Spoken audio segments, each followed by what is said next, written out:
and welcome to IT Pro TV. I'm Jo Peacock, and joining me in the studio today is the absolutely amazing Von Smith. And I say absolutely amazing, well, because she's here for a reason, and there's a reason why we are where we are. You see, you normally recognize me, I would hope, from project management and from service management and particularly all of our governance series here at IT Pro TV. Well, what happened was very, very recently, we recorded the ITIL 4 foundation material. And Von actually took the wonderful job of being my host during that particular series. And at the end of the series, Von said to me, do you know what, Jo? I actually want to take the exam. I want to become ITIL 4 Foundation certified. And I just turned around and I said, right, well, go for it. You know all of the material. Why don't you do it? And then I decided that after after she took the test, well, I didn't so much decide as I just said to her, pretty please, would you come into a studio with me and share with us and share with you, with the world, what your study tips were for the ITIL 4 Foundation series and for that particular exam. So here we are then in a studio today with the amazing Von Smith. How are you, Von? Man, I feel so special right now. All right then. I forget how you are. How'd you get on? I got on just great because I passed. Yay! Yeah. Yes, I am now ITIL 4 certified, and I'm pretty excited. ITIL 4 Foundation certified. That's it. Yeah, it was a lot of fun. Which is crazy to talk about a test. Like, it was so much fun. But honestly, like, this whole journey has been pretty exciting and just kind of learning all about the different framework, or this particular framework, and how organizations run. It gives me a different insight into businesses, and it was pretty cool. And of course, she inspired me because you're such a great teacher. Yeah, all right. I know.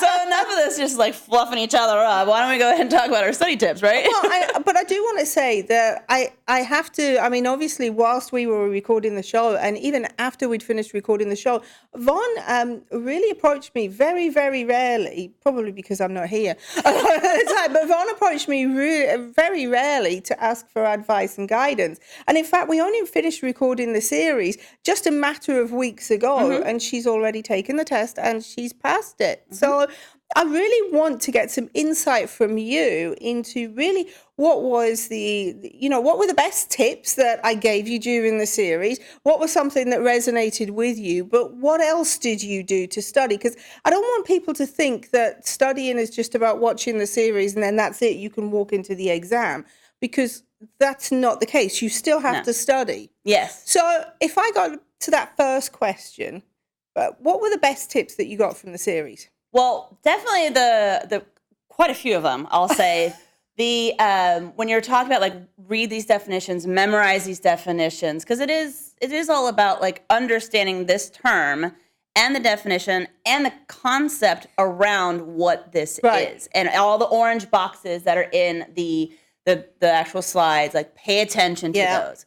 So I would give, like, one of the first tips for me would be, I like to print things out. I know I'm old school and everything, but this is just, I actually put them two up on a page. So this is the exact same PowerPoint presentation that you have access to in the downloadable materials that we provide.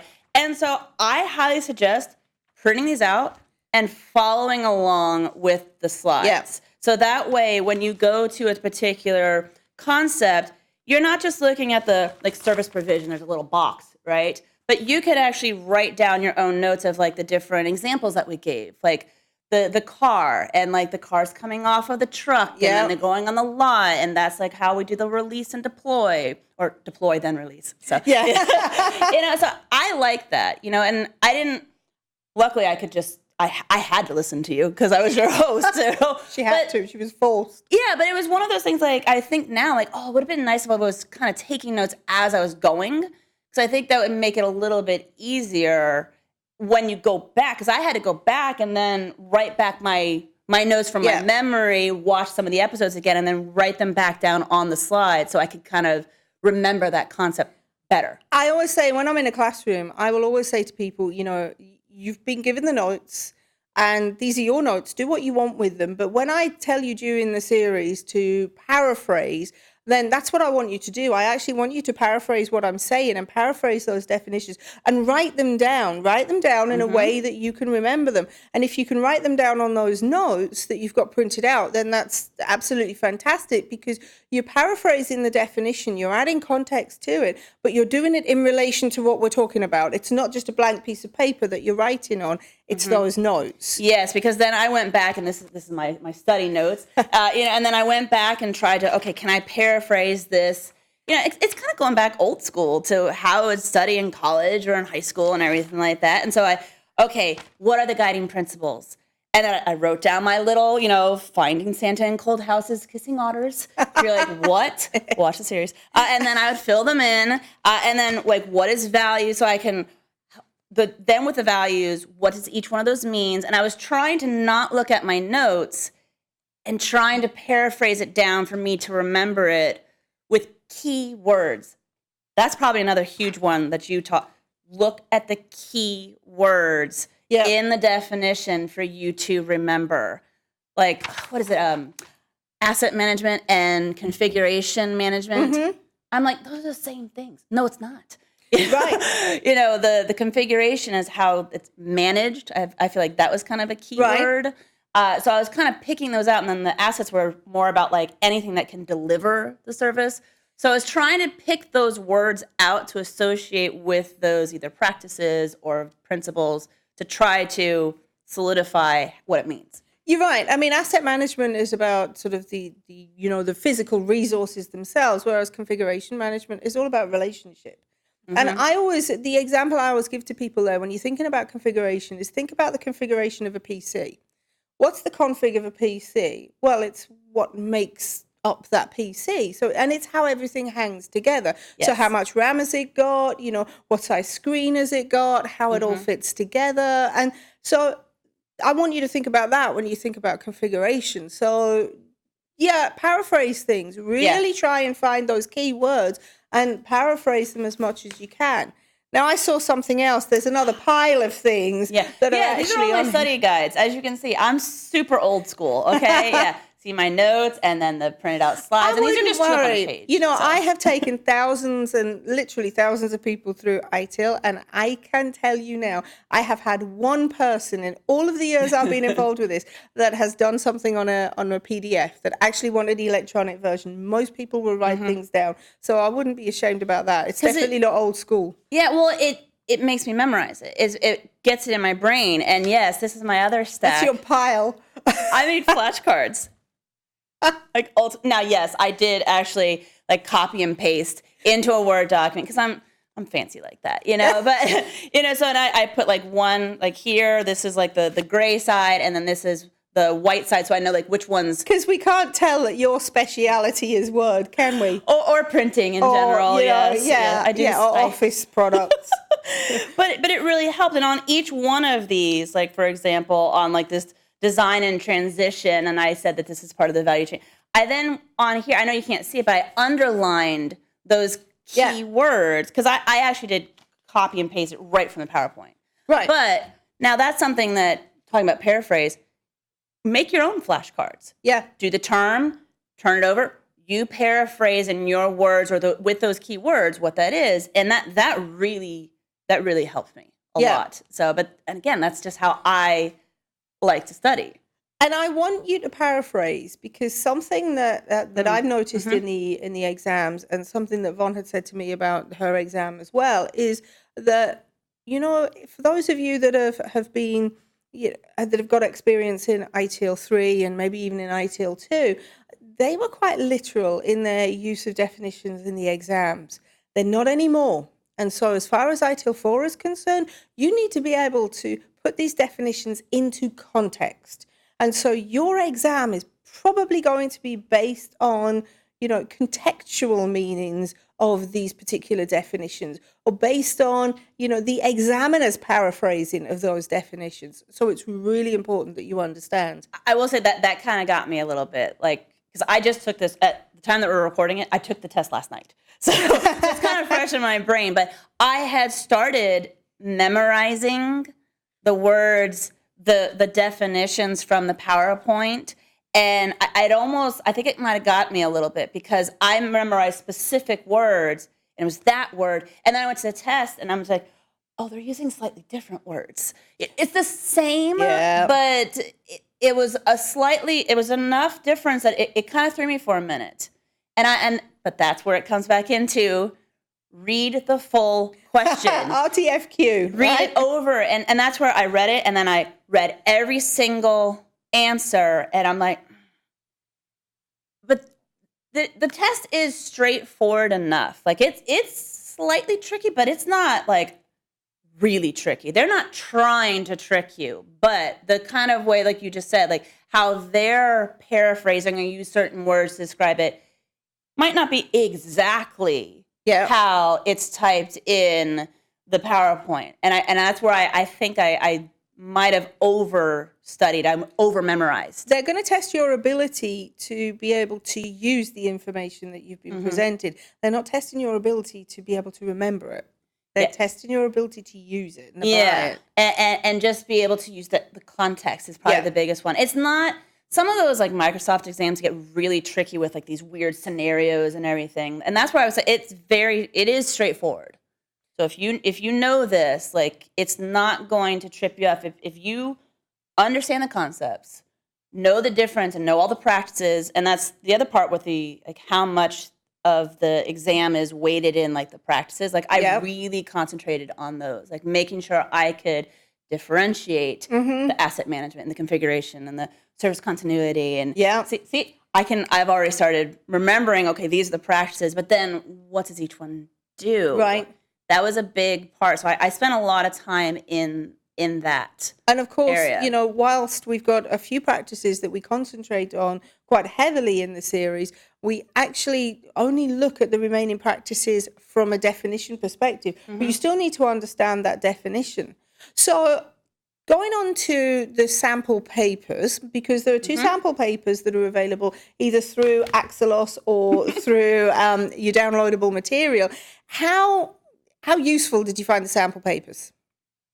Huge. Okay. Yeah, like these were really good because and you gave me some good points. And I was a bit mean to her on the sample papers. She's always mean. Because good reason. I gave her the sample papers and I said, I don't want you to study. I'm not giving you the answers, and I didn't give her the answers, and I don't want you to study. I want you to go through the sample papers now with your gut reaction, because what I want you to do is experience that exam condition that you're going to come across, where you get a question that you don't know, and you get a question that you stare at for what seems like forever, and you think, I don't remember this. I don't remember covering this. What do I do? And I wanted her to be able to work it out for herself, sort of what the common sense answer would be in that particular scenario. And it's not because we haven't covered everything. It's simply because there's so much information to learn that, you know, there are things that you're going to forget. And so that's why I did that to you. Yeah. I wasn't trying to be mean. No, and that's what it's mean with a purpose. Oh, okay, that makes it better then, right?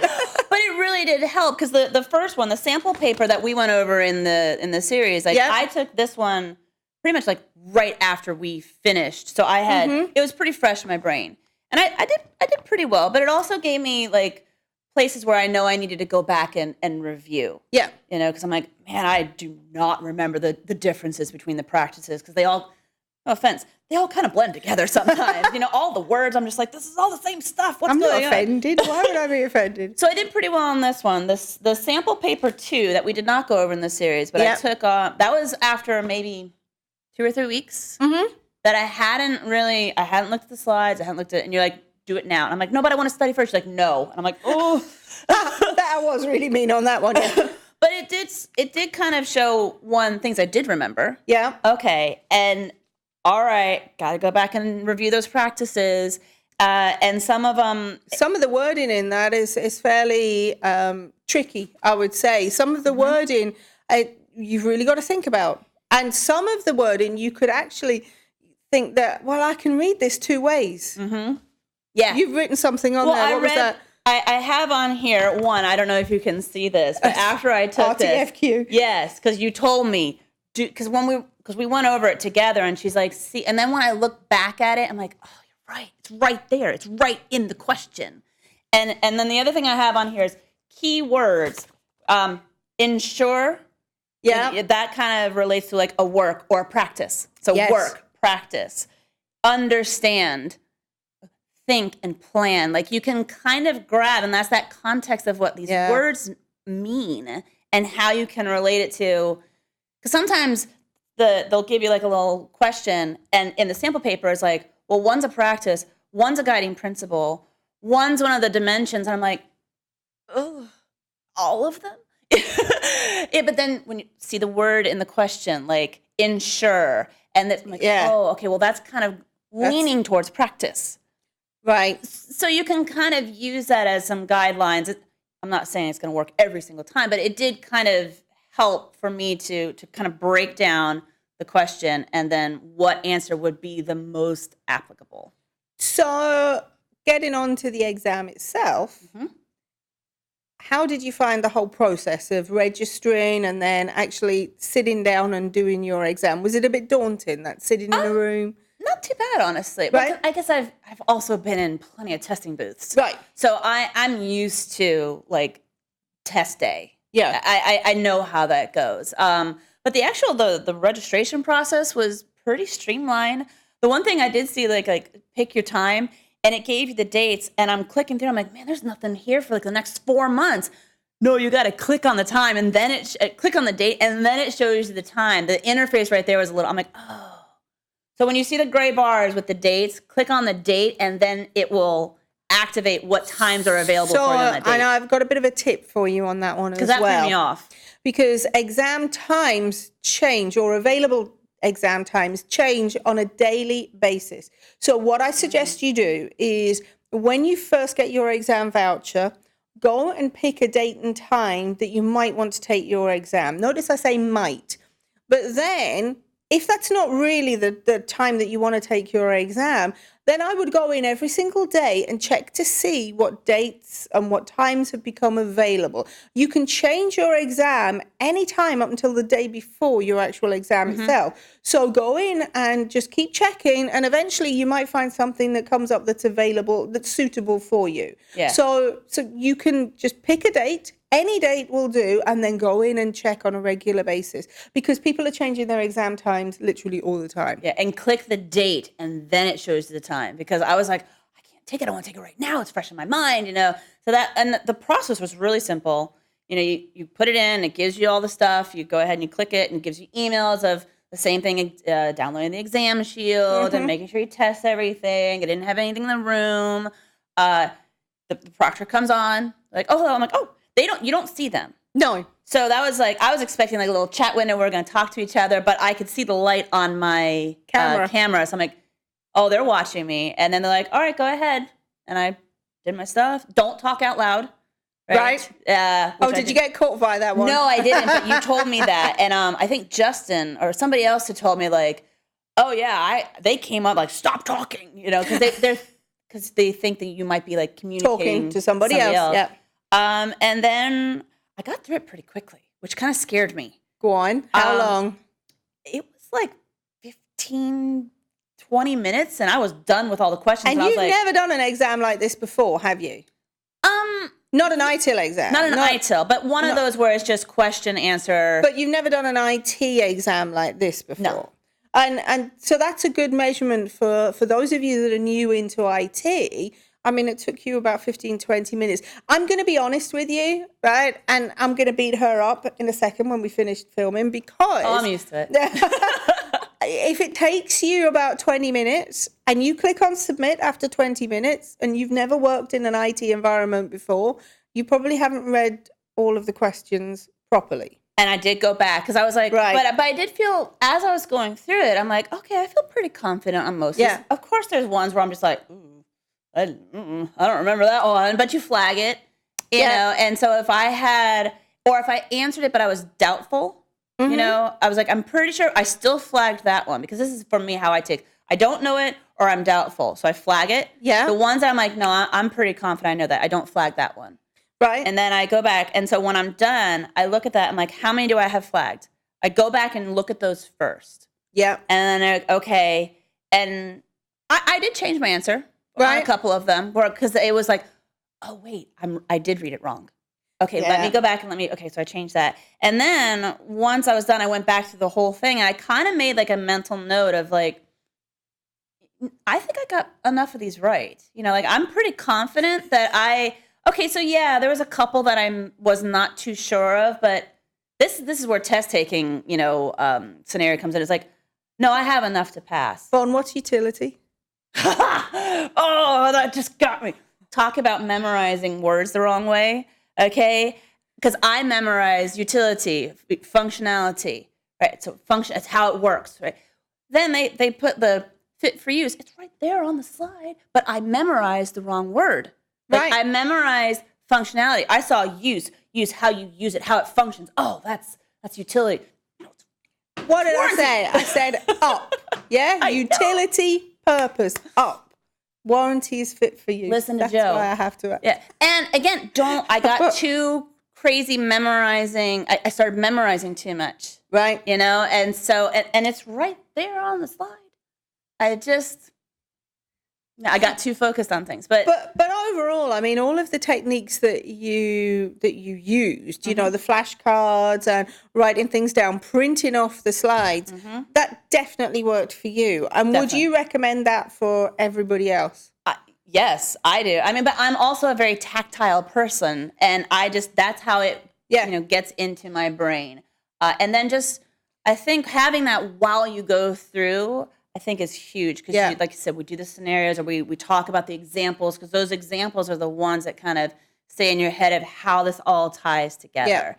And do the whole series. I would say, like, take your notes, watch the entire series before you start studying. Right. Because I've heard some people, like actually in our office, like, oh, we're just going to do like the first 8 episodes and then we're going to do a study group. I'm like, I would not suggest that. I personally, you should go through the whole thing because the end of the series answered a lot of my kind of doubts or like, I don't really get it in the beginning. I feel like the series really solidified everything. Don't do it in chunks. When we touch on the practices and as we get in deeper into the practices, that's when you start finding things coming together. That's when you start sort of, joining the dots. Definitely. Okay. Yeah.